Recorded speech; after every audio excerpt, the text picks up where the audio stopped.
สวัสดีค่ะ It's Natty from the Thaiger, and you're watching Thailand Top Stories, today's major news in Thailand and around the region. Stay tuned for a quick update on the COVID-19 situation in Thailand, and of course, don't forget to subscribe to the channel. Despite international travel bans around the world, Thai Airways International says they've somehow been able to make a net profit of 51.1 billion baht in the first 9 months of this year. A member of a Thai Airways panel overseeing a court-monitored debt rehabilitation plan attributed the turnaround largely to the adoption of the debt restructuring plan and workforce revamp. The company has claimed sufficient cash flow to sustain its operations until a fresh loan from the Finance Ministry is procured. Financial analysts remain cautiously suspicious about the claimed profit, given that very few of the airline's aircraft have been spent in air over the past 12 months. The Thai Finance Ministry, one of the airline's largest shareholders, says the airline may need a loan of only 25 billion baht to boost its financial liquidity instead of the initial estimated 50 million baht. Bangkok police are investigating claims that live ammunition was used against pro-democracy protests over the weekend, where at least 2 protesters were shot. Doctors have not made any detailed statements on the injuries, but police maintain they only used rubber bullets on protesters. On Sunday, a large rally of Thai protesters gathered at Democracy Monument to march to the German embassy via the busy Patumwan intersection to protest the Constitutional Court's ruling against 3 key pro-democracy leaders. The court had ruled that the activist leaders were advocating for the overthrow of the government and the monarchy, and had ordered them to cease all action against the kingdom and state. Yesterday, one of the original protest leaders, Panasaya aka Rung, was arrested again over the protest in September last year. Torrential rain and floods are expected to continue for the next few days on Koh Samui, which has caused several villas at a resort on the Gulf Island to collapse on Saturday.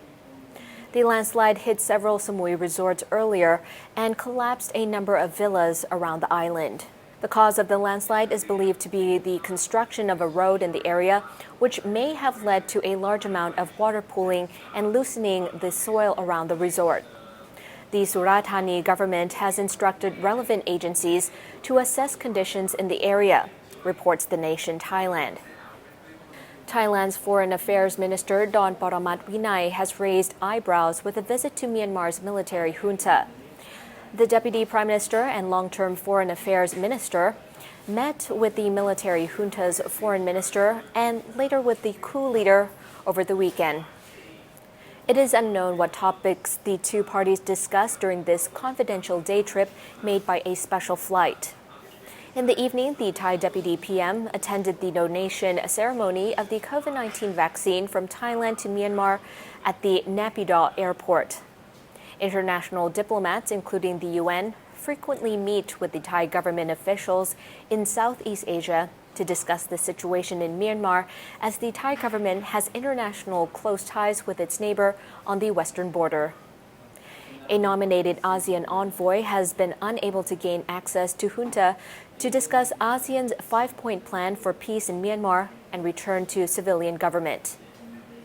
And whilst we're looking at Myanmar, some very good news for Danny Fenster. The American journalist who had been detained in Myanmar's notorious Inseong prison for more than 5 months is now free. According to his employer at Frontier Myanmar, he was released and deported yesterday afternoon. The report was also confirmed by the U.S. ex-diplomat Richardson, who recently visited Myanmar and talked with junta leader General Min Aung Hlaing. He told Associated Press that Fenster, quote, would be traveling home soon, end quote. 37-year-old Fenster, who worked as an English editor for Frontier Myanmar, was charged with inciting unrest by the Myanmar's military on accusations of conspiracy to commit illegal association and breaking immigration regulations, and sentenced to 11 years in jail last week. And now for a quick update on the COVID-19 situation here in Thailand. The CCSA has reported 5,947 new cases of COVID-19 with 62 new deaths. According to the latest reports, 7,943 have been released from care in the past 24 hours.